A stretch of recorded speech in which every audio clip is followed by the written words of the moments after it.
بسم اللہ الرحمن الرحیم الحمدللہ رب العالمین والصلاة والسلام علی سید الانبیاء والمرسلین وعلی آلہ واصحابہ اجمعین وعلی کل من تبعہم ودعا بدعوتہم الی یوم الدین۔ معہود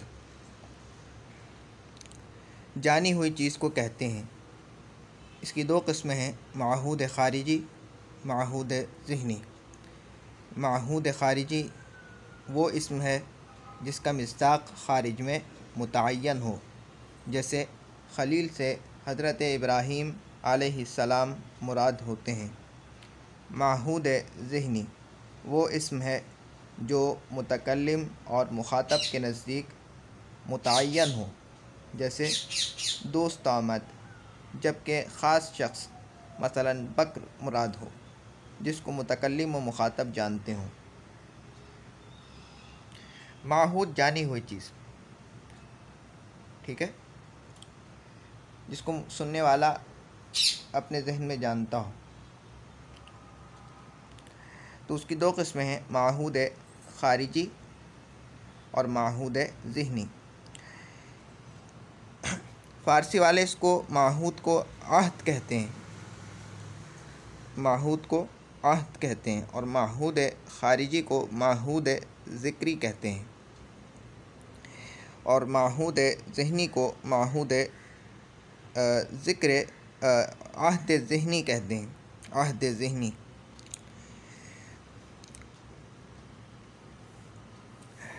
معہود خارجی کی تعریف مشکل کی ہے، یہ مشکل ہے۔ آسان لفظوں میں یوں سمجھیں کہ معہود خارجی وہ بات ہے کہ جس کا ایسا نام یا ایسا کلمہ کہ جس کے بارے میں گفتگو کے درمیان پہلے تذکرہ ہو چکا ہو، اب جب دوبارہ تذکرہ اس کے بارے میں ہو تو سننے والا یہ سمجھ جائے کہ کس کے بارے میں بات ہو رہی ہے۔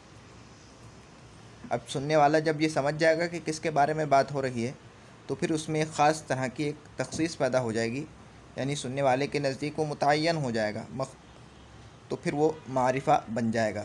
ہم معرفہ کی اقسام پڑھ رہے ہیں، اس میں معرفہ کی اس کی مثال یہ ہے،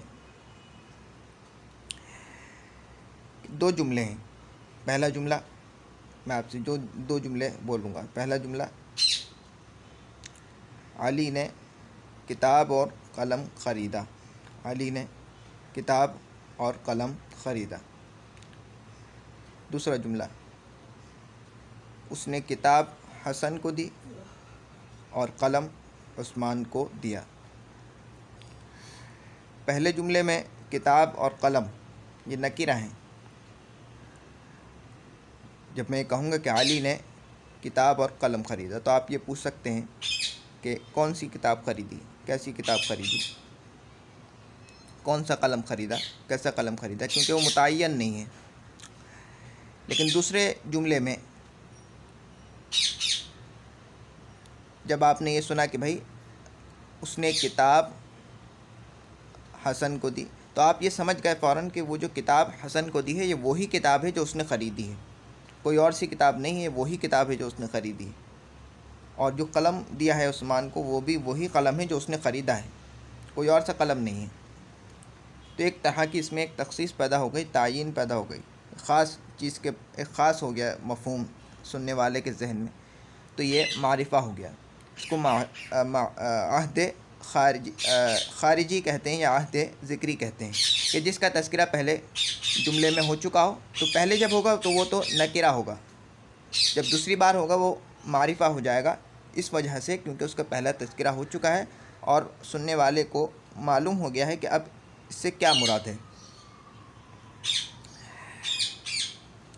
معہود ذہنی وہ اسم ہے جو سننے والے، کہنے والا اور سننے والا یہ جانتے ہوں کہ اس سے کیا مراد ہے، ان کے ذہن میں ہو۔ جیسے ہم کہتے ہیں کہ پیغمبر نے یہ فرمایا، اب لفظ پیغمبر سے کیا مراد ہے میری، اب یہ سننے والے کو معلوم ہے اگر وہ مسلمان ہے کہ محمد بن عبداللہ صلی اللہ علیہ وسلم۔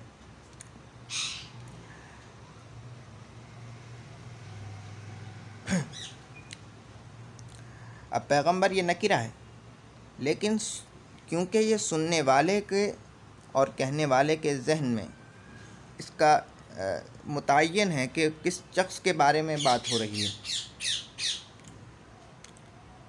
یعنی وہ ایسا اسم بن گیا ہے کہ جو مخاطب اور متکلم کے نزدیک متعین ہے کہ بھائی اس شخص کے بارے میں بات ہو رہی ہے، تو اب یہ معرفہ ہو جائے گا۔ جیسے مثال کے طور پر زید، عامر اور بکر، یہ 3 دوست ہیں۔ عامر اور زید یہ بیٹھے ہوئے ہیں، تو زید نے عامر سے پوچھا آیا دوست آمد است، آیا دوست آمد است، کیا دوست آ گیا ہے؟ تو اب یہ جو عامر ہے یہ سمجھ گیا کہ دوست سے مراد بکر ہے جو ہمارا تیسرا دوست ہے۔ اب جو اگر کوئی دوسرا آدمی ان کے درمیان بیٹھا ہوگا وہ نہیں جانے گا، کیونکہ دوست کون سا دوست، کیا مراد، دوست ہر کسی کو کہتے ہیں، کون سا دوست، لیکن یہ جو عامر ہے یہ سمجھ گیا کیونکہ یہ تینوں دوست ہیں آپس میں۔ تو اسی طرح سے بہت سی باتیں ایسی ہوتی ہیں کہ سننے والے اور کہنے والے کے اس کے نزدیک متعین ہوتی ہیں، اس وجہ سے ان میں ایک تخصیص پیدا ہو جاتی ہے، تو اس کو معرفہ کہہ دیتے ہیں۔ یہ معہود ذہنی کہلاتا ہے یا عہد ذہنی، جو سننے والے اور کہنے والے کے نزدیک متعین ہو، جس کا مفہوم۔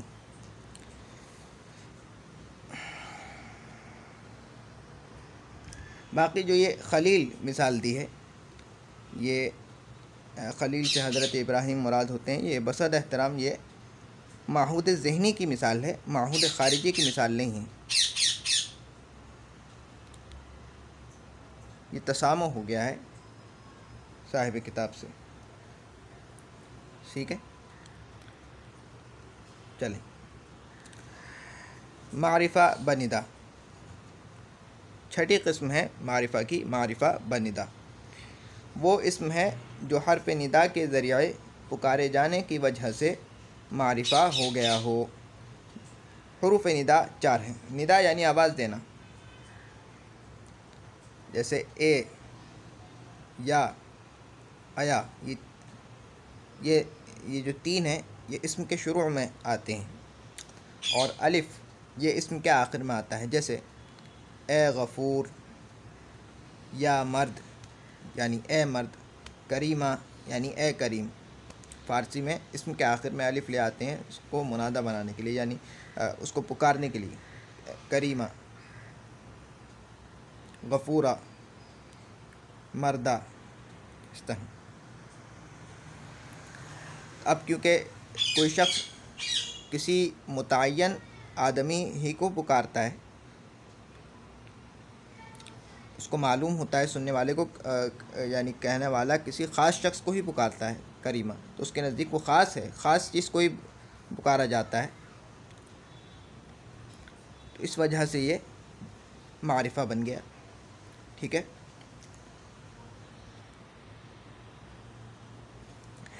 ساتویں قسم، مضاف الی المعرفہ، وہ اسم ہیں جو معرفہ بندہ کے علاوہ معرفہ کی 5 قسموں یعنی مضمرات، اعلام، اسماء اشارہ، اسماء موصولہ اور معہود میں سے کسی ایک کی طرف مضاف ہو۔ جیسے غلامش، اب یہ ضمیر کی طرف مضاف ہے یعنی اس کا غلام۔ غلام زید، یہ عالم کی طرف مضاف ہے، زید کا غلام۔ خالی غلام بولوں گا تو پھر یہ نکرہ ہے، لیکن یہ کسی معرفہ کی طرف مضاف ہو گیا تو اس وجہ سے یہ بھی معرفہ بن گیا۔ اب آپ کو پتہ چل گیا زید کا غلام، اب ایک میں کہوں گا غلام اور زید کا غلام، غلام کون سا غلام، کیسا غلام، لیکن زید کا غلام، اب اس میں یعنی تخصیص پیدا ہو گئی، خاص ہو گیا۔ یہ غلامین اس کا غلام، غلامان اس کا غلام، غلام کسی کے نزد من است،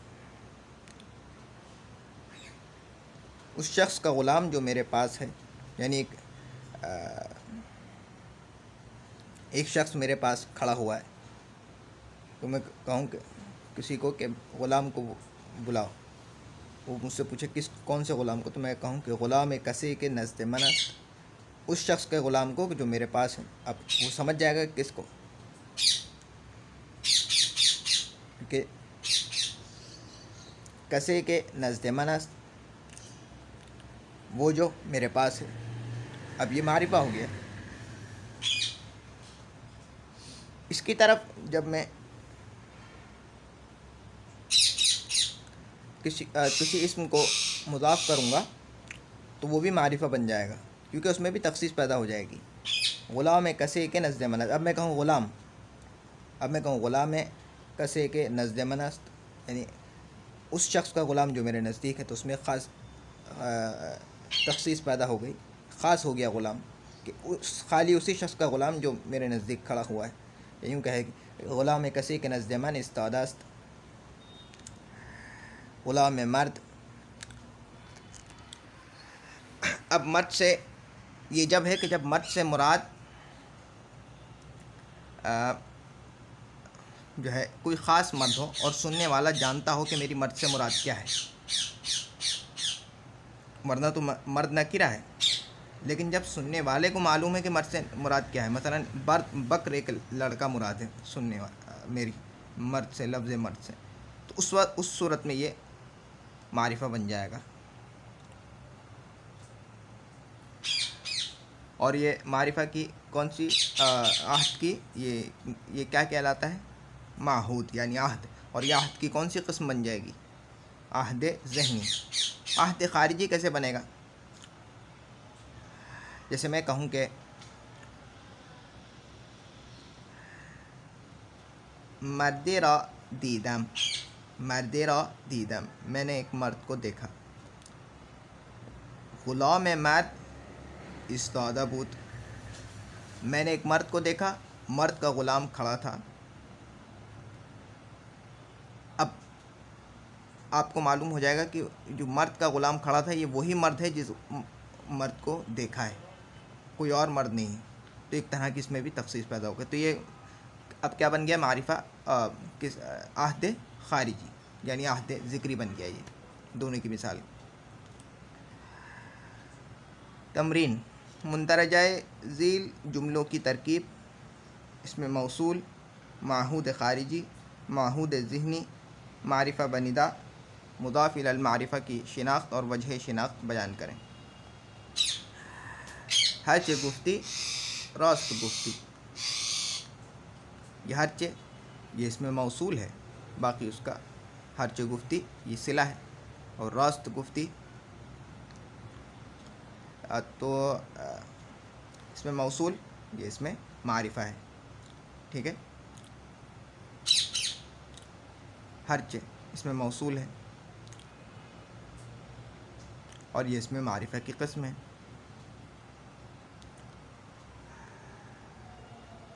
ذبیح را در خواب دیدم.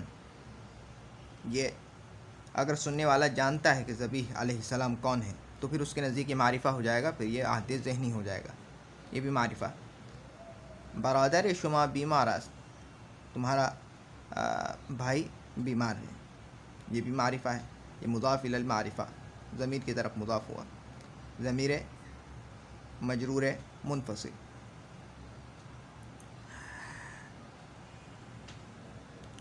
اے خداوند، یہ کیا ہے؟ ندا، حرف ندا آ رہا ہے شروع میں، تو یہ بھی معرفہ ہو گیا، معرفہ بندا. آنچہ فرمودی معلوم است، بس یہ مقصود ہے. اے خداوند، یہ کیا ہے؟ معرفہ ہے، یہ نکرہ ہے، معرفہ. محمود کتاب شما خواند، محمود تمہاری کتاب پڑھتا ہے، یہ بھی مضاف الی المعرفہ کی مثال ہے. عصای کلیم معجزہ خدا بود. اب کلیم سے مراد موسیٰ علیہ السلام. اگر سننے والے کو معلوم ہے، اس کے ذہن میں اگر یہ بات وہ جانتا ہے اپنے ذہن میں، تو پھر وہ اس کے نزدیک معرفہ ہو جائے گا، عہد ذہنی. اب تک کے لیے اتنا ہی. سبحانک اللہم و بحمدک. ہاں ایک بات کہ اس میں معہود جو ہوتا ہے وہ اپنی اصل کے اعتبار سے نکرہ ہوتا ہے، جیسے آپ نے دیکھا، لیکن بعض اوقات ایسا ہوتا ہے کہ گفتگو کے درمیان اس کا تذکرہ آ جاتا ہے اور پھر دوبارہ آتا ہے تو اس وجہ سے اس میں تخصیص پیدا ہو جاتی ہے، سننے والے کو معلوم ہو جاتا ہے کہ کس کے بارے میں بات ہو رہی ہے، اس وجہ سے وہ اس میں ایک تخصیص پیدا ہو جاتی ہے، خاص بن جاتا ہے، اس وجہ سے وہ معرفہ بن جاتا ہے۔ یا پھر یہ ہوتا ہے کہ متکلم اور یعنی کہنے والا اور سننے والا مخاطب، اس کے ذہن میں اس کا مصداق یعنی کس کے بارے میں بات ہو رہی ہے وہ متعین ہوتا ہے، تو اس کے اندر ایک قسم کی تخصیص پیدا ہو جاتی ہے، یعنی خاص ہو جاتا ہے وہ، جس سے وہ معرفہ ہو جاتا ہے۔ سبحانک اللہم و بحمدک، نشہد ان لا الہ الا انت، نستغفرک و نتوب الیک۔ سبحان ربک رب العزۃ عما یصفون وسلام علی المرسلین والحمد للہ رب العالمین۔ السلام علیکم ورحمۃ اللہ وبرکاتہ۔